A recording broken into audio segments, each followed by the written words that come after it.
Radio Transmundial presenta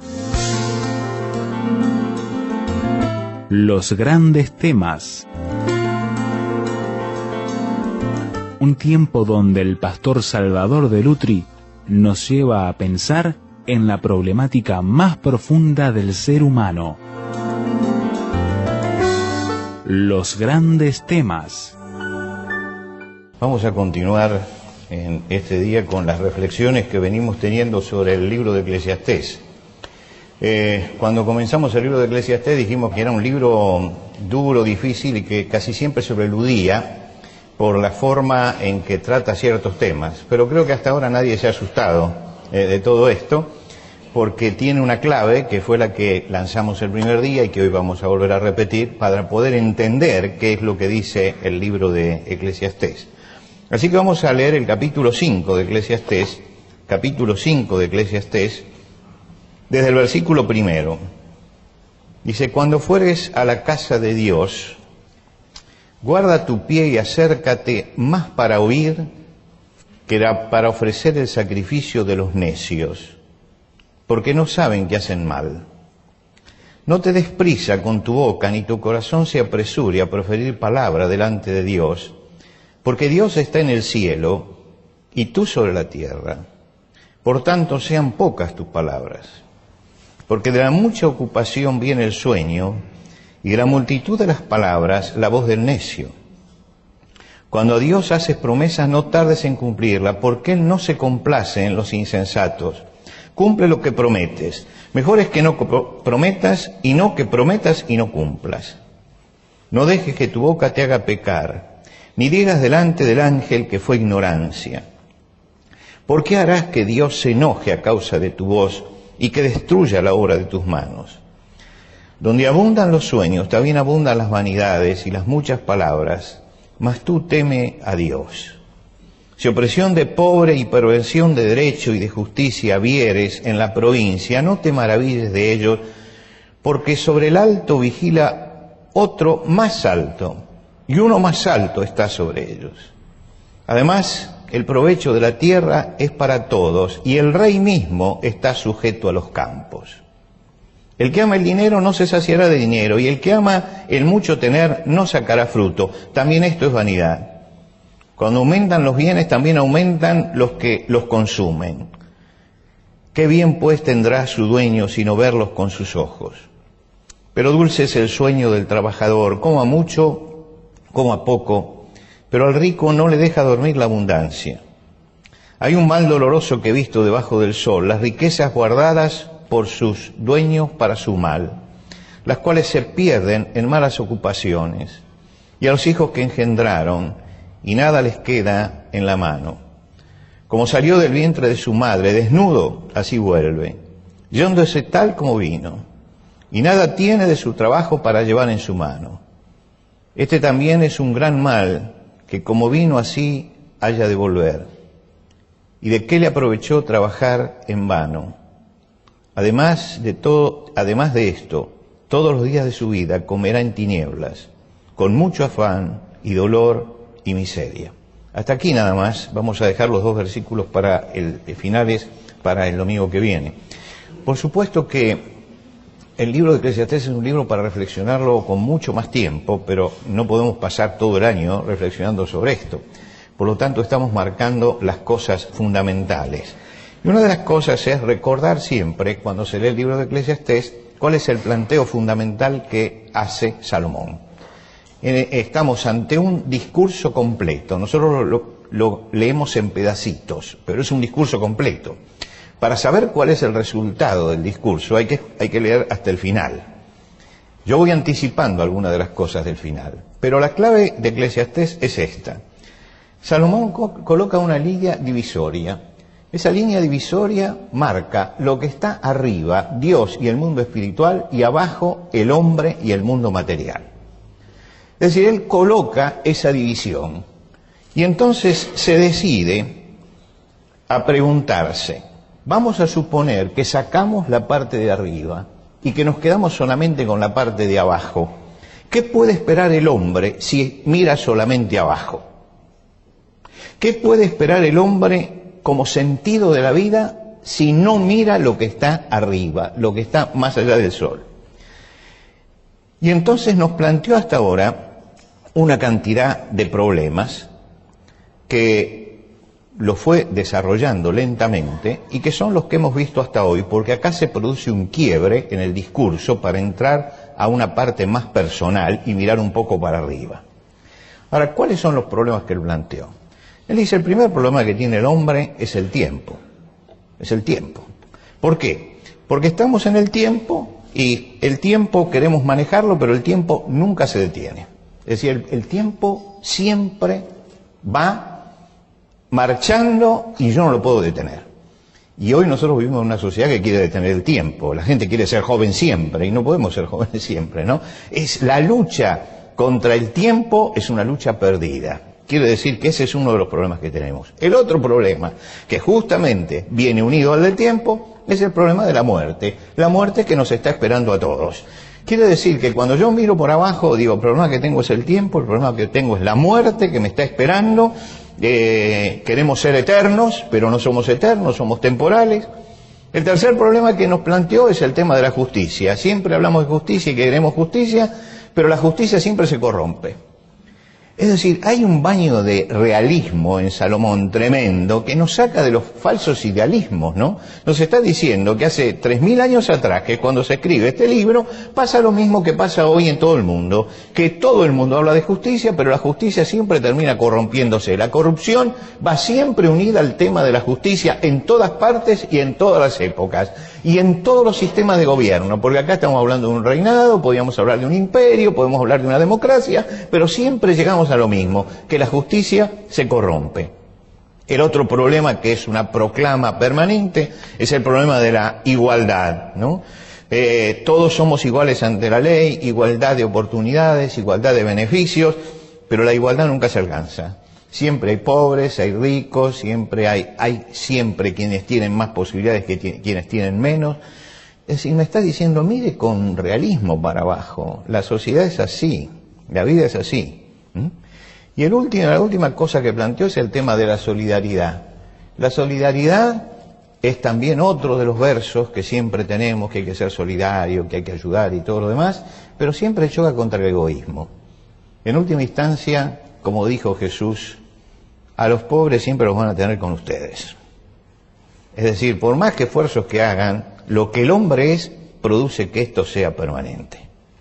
Ahora, cuando yo miro esta realidad, que es una realidad bien negativa, ¿no? Porque la estoy mirando por abajo, por eso tenemos el sol y la línea arriba, estamos mirando todos debajo del sol. Sin embargo, acá se para Salomón y hace un paréntesis, porque el tema que planteó es muy urticante. Es muy urticante y él quiere hablarle al hombre de fe. ¿Por qué? Porque ante este panorama aparecen dos tipos de reacciones que alcanzan a los hombres que no tienen fe y también a los hombres que tienen fe. La primera, si yo veo que la realidad es esta, y como nos damos cuenta todos acá, la realidad se nos presenta descarnadamente como es, nadie puede decir acá se equivocó. Esto es algo que el que palpa la realidad ve que esto es así. Entonces, frente a eso, hay dos actitudes. La primera actitud es, me acomodo a esa realidad. ¿Para qué guardar valores y principios, no es cierto? Si total el mundo es así. Si todos roban, y bueno, yo voy a agarrar también mi parte, ¿no? Si todos adulteran, y bueno, yo también voy a engañar a mi esposa o a mi esposo. Y si todos mienten, ¿por qué yo no voy a mentir? Es decir, si el mundo es así, yo me acomodo a esto. Y este es un pensamiento que tienen muchos, que bueno, hay que acomodarse a que la realidad es esa. Entonces, aquí cedemos frente al mal. Esta es la primera de las posiciones, pero están también los que tienen valores sustentados realmente en Dios, los que son personas de fe, y se indignan frente a esta realidad. Y ellos corren un peligro muy importante, y todos corremos ese peligro, que es que como nos indignamos frente a esta realidad, empezamos a cuestionar la acción de Dios. ¿Por qué Dios no actúa? ¿Usted no escuchó a alguien? ¿Por qué Dios no hace algo? ¿Por qué Dios no interviene? ¿Por qué Dios no para esto? ¿Por qué Dios permite tal cosa? Esto es muy común escuchar esta frase. Esta frase es entrar y reprender a Dios por lo que nos está pasando, olvidándonos de que Dios nos dio las cosas y nos dijo, manéjense acá, y los que hacemos las cosas somos nosotros. Pero es interesante que nosotros hacemos todo el desastre, y cuando el desastre se vino encima, entonces decimos, ¿y qué hace Dios? ¿No? Ahora, esto causa una angustia tremenda en el alma de los hombres. Todos nosotros conocemos a Enrique Santos Discépolo, ¿no es cierto? El autor de los famosos tangos. Enrique Santos Discépolo vivía esta angustia. Yo hice una serie de programas de radio en Radio Ciudad de Buenos Aires sobre los tangos de Discépolo, y este es uno de los tangos, Tormenta, es uno de los tangos de Discépolo donde más muestra esta angustia. Dice, aullando entre relámpagos, perdido en la tormenta de mi noche interminable, Dios, busco tu nombre. No quiero que tu rayo me enceguezca entre el horror, porque preciso luz para seguir. Lo que aprendí de tu mano no sirve para vivir. Yo siento que mi fe se tambalea, que la gente mala vive Dios mejor que yo. El seguirte es dar ventaja, y el amarte sucumbir al mal. Ahora, fíjense que no podemos leer toda la letra del tango, pero toda la letra es terrible. Es alguien que le está diciendo a Dios, se está enfrentando a Dios y le está mostrando su angustia. Y en la última parte le dice, Señor, que vea una rosa que salga, una flor que salga de seguirte, y entonces voy a creer. Vamos a analizar un poquito esto. La situación es, se siente perdido y necesita luz. Y creo que todo ese panorama nos lleva a sentirnos perdidos, ¿no? Justicia, igualdad y todo lo demás, y no lo conseguimos nunca. Y eso hace que mi fe se tambalee. Por eso se detiene aquí Salomón a hablarle a los hombres de fe. Porque él sabe que un hombre de fe que lea este libro, cuando llegue aquí, su fe va a empezar a tambalear. Va a empezar a decir, ¿y por qué? ¿Y por qué? ¿Y por qué? Discépolo cuestiona la honestidad y dice, la honestidad no sirve para vivir. Seguir a Dios es darle ventaja al otro, para que vaya más adelante. Y propone que Dios muestre que vale la pena seguirlo. Le propone esto a Dios. No es un ateo. Él cree en Dios, porque le está hablando a Dios. El ateo ni se encarga de hablar esto, ¿no? Él pero está desesperado. Y esto es el cuidado que tenemos que tener. Con que todas estas cosas desalentadoras afecten nuestra relación con el piso de arriba. Como miramos tanto lo que está abajo, eso empieza a afectar mi relación con lo que está arriba, con el piso de arriba. Y entonces por eso él se detiene para ubicarnos en esto. Y él dice, mira, hay que ubicarse. Y hace una descripción que nosotros leímos al principio, muy elocuente, acerca de un hombre que está en esta desesperación. Y él dice, cuando fueres a la casa de Dios, guarda tu pie y acércate más para oír que para ofrecer el sacrificio de los necios, porque no saben que hacen mal. El planteo, ¿cuál es? Es que de pronto en aquel momento en que había un templo allí en Jerusalén, la gente allí iba a relacionarse con Dios, se fuera viendo todo esto y habiendo hecho esta reflexión, se fuera directamente corriendo al templo para voy a increparle a Dios y le voy a decir a Dios qué es lo que pasa y por qué no hace algo. Es decir, es un cuadro vigoroso y él dice, bueno, cuida tu pie, no vayas corriendo, no te dejes llevar por el impulso, no te apresures frente a esto, piensa antes. Y cuida tu boca, no argumentes demasiado, no argumentes. Ubícate correctamente. ¿Por qué? Porque Dios está en el cielo y tú estás sobre la tierra. Y Dios tiene ventaja, porque Dios ve lo que nosotros no vemos. Dios ve lo que nosotros no vemos. Frente al problema reaccionamos, frente al problema argumentamos, pero somos hombres y vemos solamente una parte de la realidad. Una parte de la realidad. no tenemos todo el conocimiento y Dios nos lleva evidente ventaja en esto. Y esto debe ser tenido en cuenta siempre. Cuando yo analizo la realidad como hombre. Pero Dios ve la realidad desde arriba. Cuando yo me inclino en oración delante de Dios, yo oro como hombre. Y por eso decimos en la oración, hágase tu voluntad. Porque nuestra voluntad muchas veces está encontrada con la voluntad de Dios. Y no nos damos cuenta que estamos pidiendo mal. El apóstol Pablo, cuando escribe a los romanos, dice que cuando tenemos que pedir, no sabemos bien cómo pedir. Y que gracias a Dios que el Espíritu habla por nosotros, es como diciendo, cuando tú oras, el Espíritu corrige para que no llegue equivocada. Es decir, que hay algo que, para que llegue realmente lo que tiene que llegar a Dios. Y entonces lo que me está pidiendo es que, teniendo en cuenta esto, me ubique moderadamente y tengo que oír antes que hablar y tengo que preguntar antes que argumentar. Tengo que tener la disposición a recibir orientación antes que querer orientar o que querer ayudarlo a Dios o decirle a Dios lo que tiene que hacer. Porque la necedad de correr y argumentar y decirle a Dios, bueno, pero seguirte trae estos problemas, dice, la necedad es un problema en sí mismo y trae consecuencias. Dice, no dejes que tu boca te haga pecar ni digas delante del ángel. Acá ángel significa mensajero, delante del que es el sacerdote que sale y que me trae el mensaje de Dios, ¿no? Dice, y no digas delante de él que fue ignorancia. ¿Por qué harás que Dios se enoje a causa de tu voz y que destruya la obra de tus manos? Es decir, ¿no entendés ciertas cosas? Bueno, hay muchas cosas que no se entienden. Hay muchas cosas que no se entienden. Y hay que llega el momento en que tenemos que decir, Dios está en el cielo y sabe todas las cosas. Y yo estoy acá en la tierra y hay muchas cosas que no se entienden y que yo no las entiendo.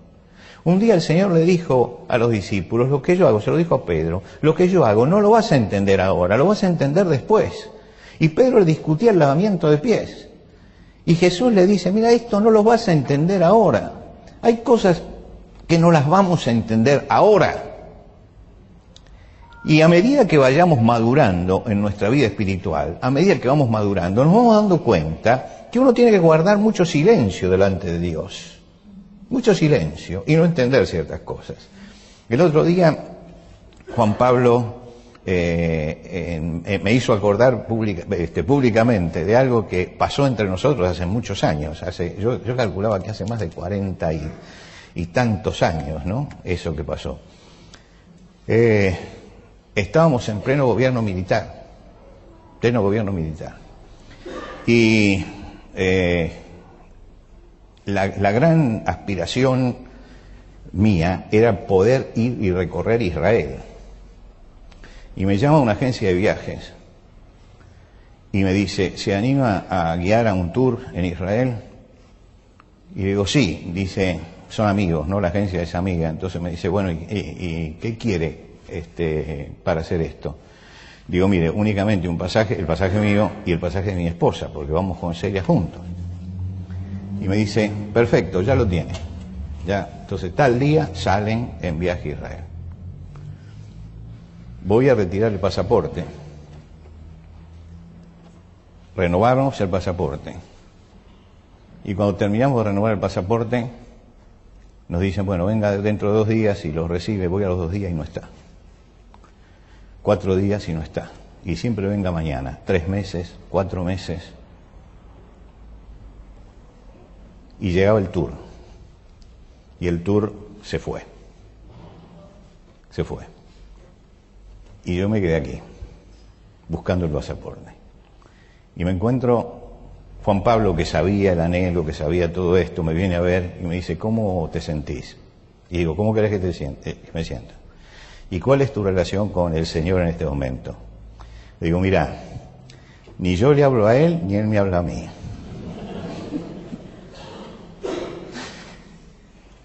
Y él se acuerda siempre de esa frase, ni yo le hablo a Él, ni Él me habla a mí.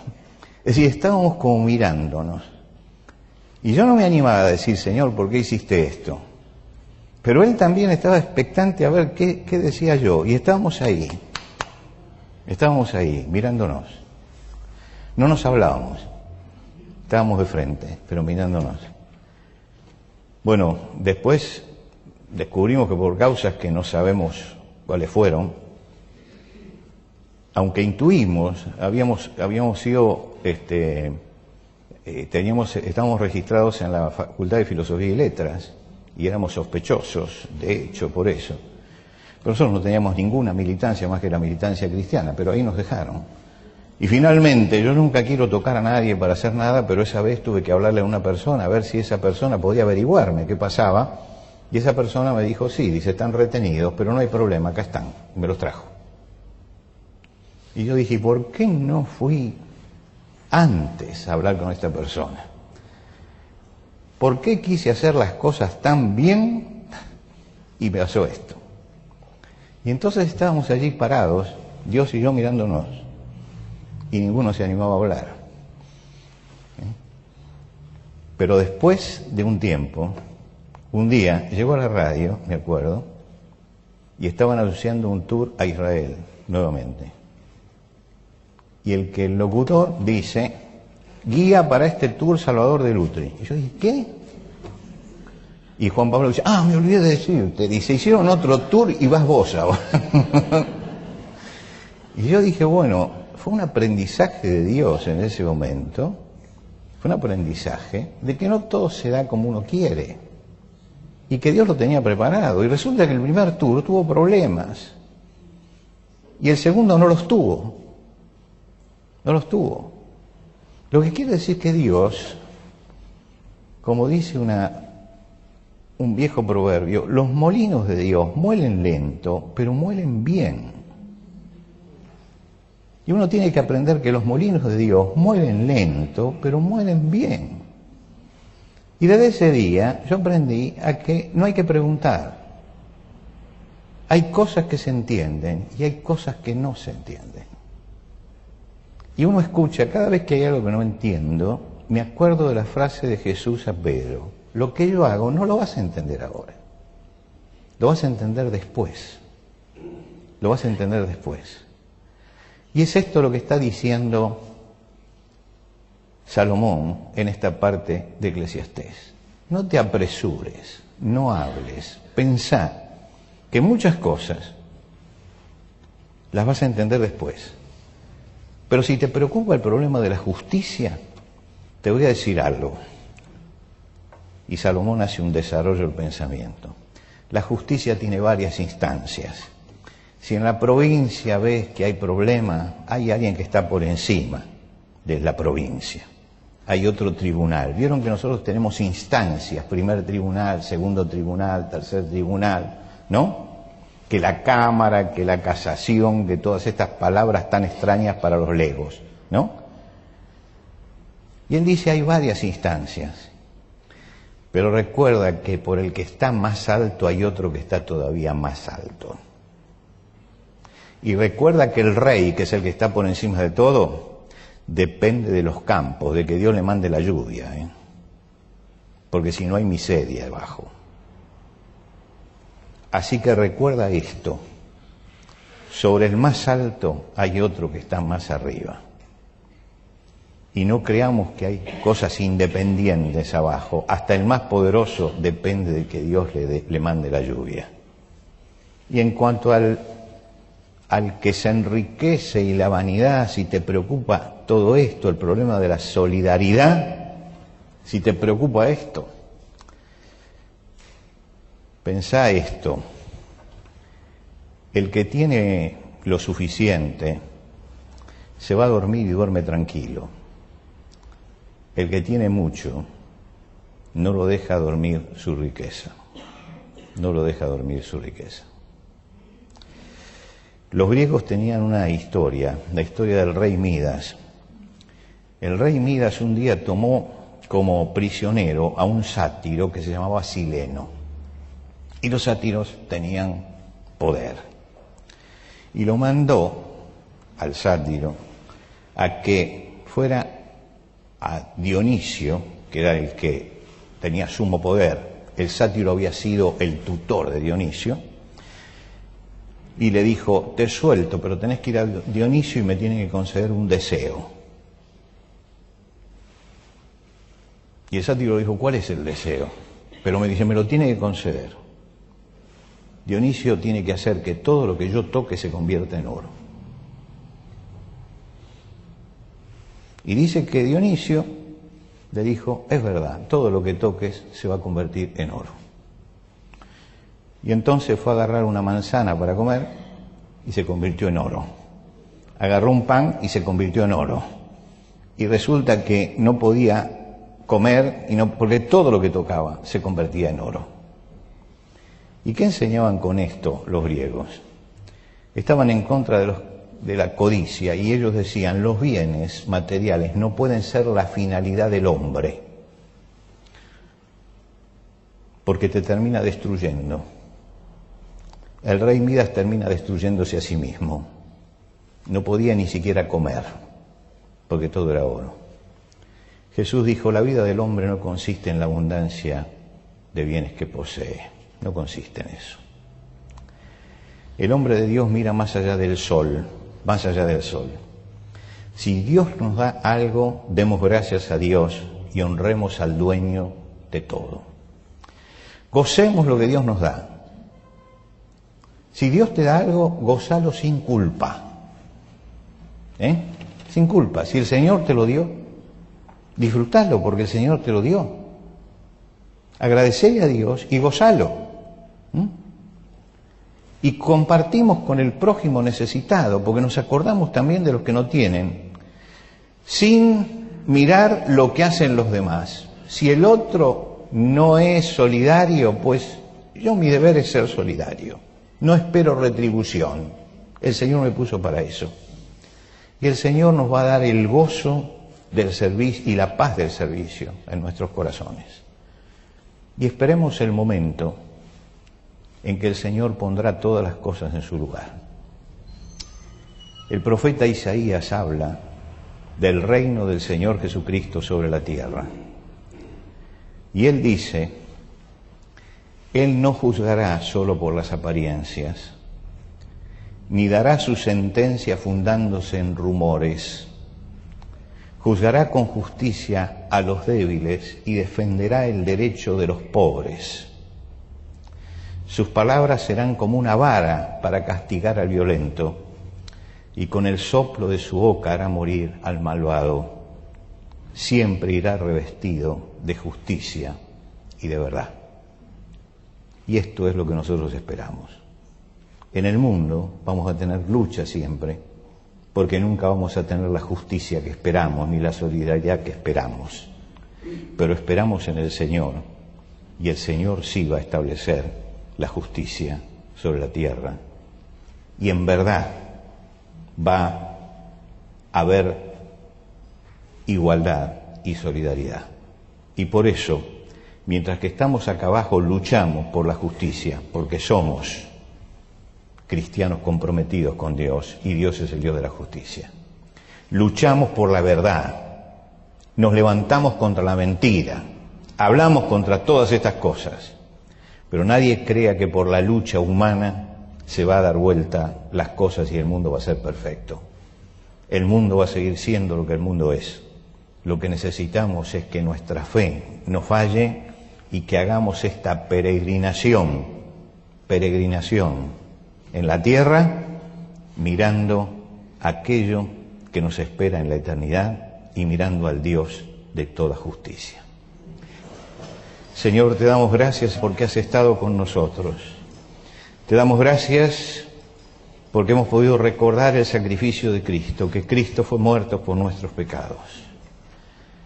Y recordamos también que si solamente esperamos en esta vida, en Cristo, somos dignos de compasión, porque el Señor vino a abrirnos una esperanza que va más allá del sol. Y Señor, te agradecemos porque podemos luchar todavía por la justicia, por la verdad, que todavía seguimos rebelándonos contra la mentira, contra la corrupción, Y te damos gracias porque tu Espíritu trabaja en nosotros para que no perdamos el fuego de la lucha. Y seguimos luchando contra esto. Y seguimos luchando por la desigualdad y seguimos tendiendo nuestra mano al necesitado porque esta es nuestra misión. Pero Señor, esperamos en ti. Esperamos en el momento en que tú establezcas todas las cosas. Y te damos las gracias porque como parte del reino de Dios podemos seguir, Señor, con esta lucha. Y Señor, te rogamos que esta lucha sea una lucha constante, que no bajemos los brazos y que miremos, Señor, lo que tú tienes preparado para el futuro de la humanidad y para nuestro futuro. Y nos afirmemos en el Señor Jesucristo. Bendícenos, Señor, esta semana para que en todo podamos honrar tu nombre. Recibe, Señor, nuestra adoración en el nombre de Cristo Jesús. Amén.